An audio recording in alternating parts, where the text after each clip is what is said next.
안녕하세요, 이승용입니다. 주제는 기후변화. 사실은 ESG 경영이 리스크 관리 매니지먼트 아니겠습니까? 그래서 결국은 글로벌하게 움직이는 기후변화에 따른 위기 대응 방안, 그거 관련된 ESG가 어떻게 움직이는지, 또 각국의 움직임, 또 우리나라의 움직임, 각 기업들의 움직임, 이런 것들을 좀 같이 생각해 보고요. 또 기업이 어떻게 대응하고 있는지를 좀 알아보고요. 케이스 스터디를 간단히 해서 중소기업에서 이걸 어떻게 활용할지, 지원 제도를 활용하는 방안도 같이 터치를 해보겠습니다.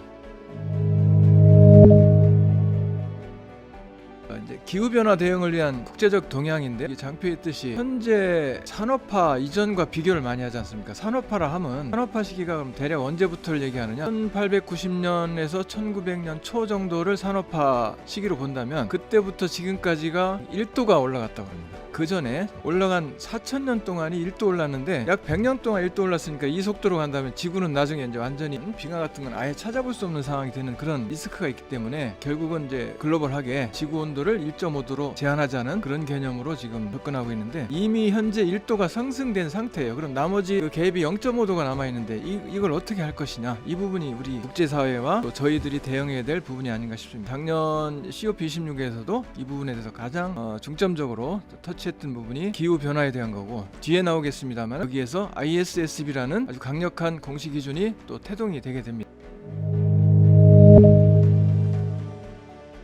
그러면 ESG의 기본적인 개념을 우리가 많이 얘기를 했죠. 그동안은 ESG가 무엇인가 얘기는 이미 많은 기회를 통해서 접하셨을 겁니다. 다시 한번 짚고 넘어간다면, 그 리스크 관리를 통해서 기업의 지속 성장을 어떻게 가져갈 거냐 하는 것이 화두이기 때문에, 결국은 ESG는 리스크 경영이다, 이렇게 볼 수가 있겠습니다. ESG 트렌드를 한 6가지로 제가 정리를 해봤습니다. 듀얼 트랜스포메이션으로의 전환이라는 겁니다. 결국은 ESG 경영이라는 우리가 얘기를 하지만, 그 ESG 전환이 되려면 받쳐주는 무언가가 있어야 되죠. 그게 바로 DX다. 그래도 이 듀얼 트랜스포메이션으로의 전환을 우리가 그 파도를 타야 된다. 두 번째는 공시 강화입니다. 법적으로 2조 원 이상 코스피 상장사가 이제 의무 공시가 되도록 되어 있어요. 글로벌 이니셔티브에 따른 그 지속 가능 공시에 대한 탄소 배출에 대한 공시, 또 공급망 실사에 대한 거, 이런 부분들이 굉장히 강화되고 있고요. 공시에서 중요한 게 이제 신뢰성을 확보하는 겁니다. 그래서 ESG 인증, 여기서 ESG 인증은 ISO 15001, 또 27000 이런 인증이 아니고 ESG 검증으로 우리가 이해하면 또 쉬울 것 같습니다. 그래서 앞으로는 트렌드로 측면에서 본다면 ESG 인증기관으로의 지정이 되는 부분도 상당히 중요하겠다. 공시 강화에 따른 효과능 경영 보고서 발간이 많이 되는데, 가장 중요한 게 워싱 부분이죠. 워싱은 개념적인 정리라기보다는 앞으로 이건 굉장한 리스크로 우리가 봐야 됩니다. 기업의 신뢰도를 급격히 떨어뜨릴 수도 있기 때문에 그 ESG 워싱 방지 대책 부분이 상당히 중요하다. 네 번째로는 공시하고 또 연결됩니다만 ESSB, 지속 가능성 기준 위원회. 다섯 번째로는 공급망 실사 부분은 진짜 업체들한테 다가온 하나의 큰 현실입니다.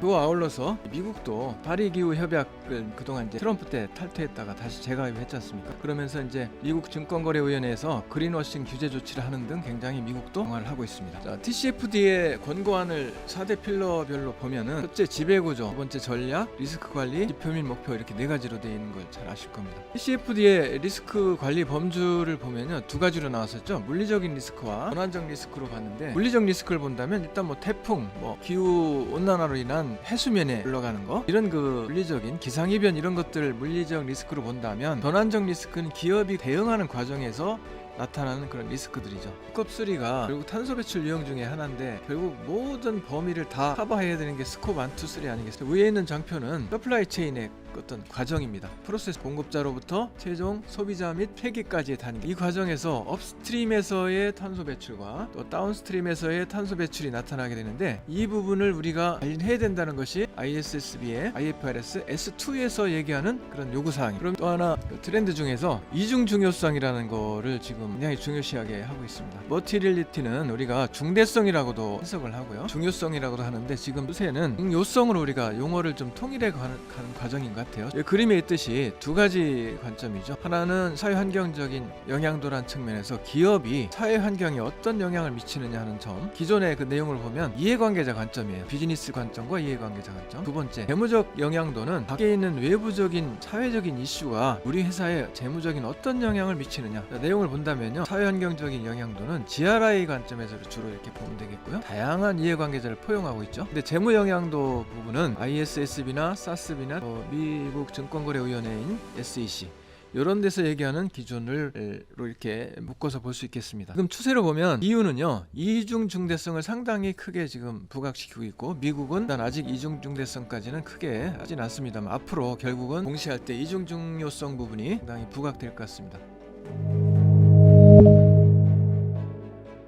정부의 정책을 보면요, 지금 ESG가 트렌드이지만 트렌드가 아니다. 그게 무슨 말씀이냐면 일정 기간 하다가 사그라지는 그런 하나의 유행 같은 게 아니라 당연히 지금 정착이 되고 더 확산시켜 나가야 되는 그런 경영 부분이기 때문에 우리나라에서도 정부 차원에서 탄소 중립 선언을 하고 지금 2050 넷제로를 위해서 지금 진행을 하고 있습니다. ESG 경영을 누군가한테 설명할 때 이 한 장표로 저는 주로 말씀을 드립니다. 4개 영역이죠. 하나는 ESG 경영을 왜 해야 되느냐, 필수 생존 전략이다. 누가 해야 되느냐, C레벨에서 해야 된다. 대표이사님의 탑다운형으로 가서 이게 해야 정착이 된다. 즉 그래서 거기에서 각 환경사회 투명 경영 부분에서의 뭘 해야 될지를 좀 지표화하고 전략을 수립하는 부분. 또 하나, ESG를 안 했을 때 그럼 어떻게 되느냐는 ESG의 그 당위성, 이런 걸 또 말씀드리고요. 결국 여기 나와 있듯이 공급망 실사 대응을 제대로 못했을 때 거래선에서 탈락이 되고요. 또 B2C가 중심인 비즈니스 모델인 기업 같은 경우는 소비자 불매 운동에 또 봉착할 수가 있겠죠. 또 하나는 자금을 조달할 때 지금 금융기관에서도 이제 ESG 잘하는 기업에 대한 우대 이런 거 있지 않습니까? 그런 거를 혜택을 받을 수가 없는 그런 상황이 되죠. 각각 글로벌 뭔가 거래하거나 할 때 ESG 공시나 이런 거에 대한 거를 요구를 받는 거가 되는 거예요. 그래서 ESG 경영을 제대로 하지 못하면 이런 리스크에 직면하게 된다. 그럼 ESG 경영을 했을 때 실행할 수 있는 기본 프레임이 있죠. 프레임워크, 그게 바로 IS 26000이고요. 그걸 하기 위해서 글로벌하게 제시된 목표 기준이 뭐냐, 바로 아시다시피 UN SDGs라는 거죠. UN 지속가능 발전 목표 17개 목표가 있고요. 그거에 따라서 우리가 어떻게 실행했는가를 나타내는 것이 바로 공시인데, 그걸 우리가 지속가능 경영 보고서로서 공시를 하게 됩니다. 그럼 이거에 따라서 우리 기업의 지속가능 경영에 대한 평가를 받게 되는 거죠. JSI나 또는 투자기관이나 또는 공급망, 이런 평가를 받게 됩니다. 이런 4가지 측면에서의 그 다면 관계가 있다, 이렇게 보시면 되겠습니다. 지금 여기 공급망 실사 개요는 잘 아시는 거지만 업스트림과 다운스트림 부분인데, 그러면 우리가 공급망과 관련된 여러 가지가 용어가 있죠. 공급망 CSR이 있고 공급망 ESG가 있죠. 그럼 공급망 CSR은 사회적 책임 활동 기준에서의 그 공급망 관리를 하는 것이고요. 그럼 공급망 ESG는 그럼 무슨 차이냐? 결국 아까 서두에 말씀드렸듯이 리스크 관리라는 측면에서 보면 됩니다. CSR은요 리스크 관리라는 측면보다는 사회적 책임 활동을 요구하는 것이라고 보여지고요. 공급망 ESG는 그런 걸 포함해서 어떤 공급망 관리를 제대로 못했을 때 어떤 리스크가 우리한테 있는가, 이 부분이 가장 화두인 것이죠. 그래서 리스크 관리 측면에서 접근 부분이 바로 공급망 ESG 관리다, 이렇게 이해하시면 좀 좋지 않을까 싶습니다.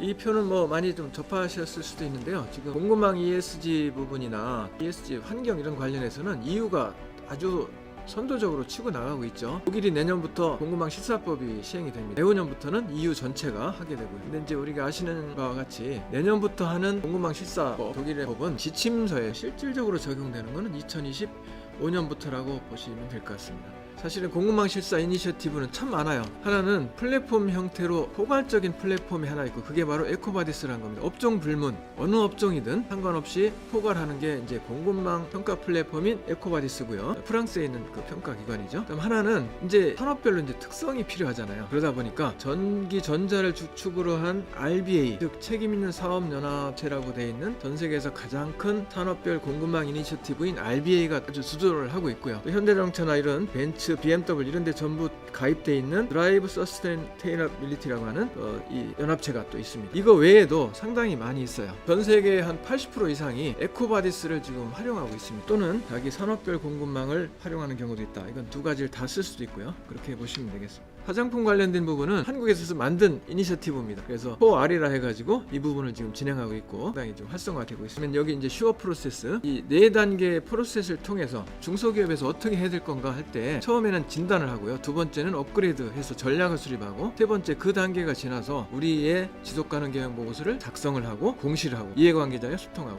그걸 통해서 마지막으로 우리 기업이 어떻게 ESG 경영을 잘하고 있는지를 평가를 하는, 그게 이제 투자자 평가도 있겠고 공급망상에서의 평가도 있겠죠. 마지막으로 이제 중소기업의 활용 ESG 경영 지원 제도를 간단히 말씀드릴게요. 이제 중소기업을 대상으로 하는 이제 중기부의 탄소 중립 혁신 바우처라는 게 있어요. 이 부분은 이제 세부적인 건 설명드리기 어렵습니다만은 매출 120억 원인 미만인 기업들이 ESG를 하고 싶은데 어떻게 했으면 좋겠는지, 그럴 때 ESG 경영에 대한 진단 및 평가 또는 공급망 대응 또는 ESG 보고서 작성 이런 것들을 하기 위한 지원을 해줄 수 있겠고요. 또 하나는 우리 현장의 설비나 이런 거를 저절전으로 이제 기계나 이런 거를 바꾸고 싶은데 어떻게 되냐? 그럼 탄소 중립 바우처라는 게 따로 있어요. 이거는 기업 부담이 10% 동일합니다. 부담률이 상당히 적죠. 이 부분을 적절하게 활용한다면 기업이 작은 데들은 상당히 혜택을 받을 수 있겠고요. 이거의 특징은 제조업이 대상입니다. 자, 그럼 120억이 넘는 기업들은 그럼 ESG 지원 받을 수 없느냐? 받을 수 있습니다. 수출 바우처를 활용해서 현재 수출을 하고 있거나 앞으로 수출을 예정하고 있는 기업이 이 사업을 신청해서 이 수출 바우처를 통한 ESG 지원을 충분히 받을 수 있고요. 또 각 지자체나 또 테크노파크에서 하는 것들이 상당히 많이 있습니다. 그걸 활용하시면 좋겠습니다. 또 하나, 요새 인증이 많잖아요. 인증 부분을 하다 보면 돈이 엄청 들어갑니다. 한국화학융합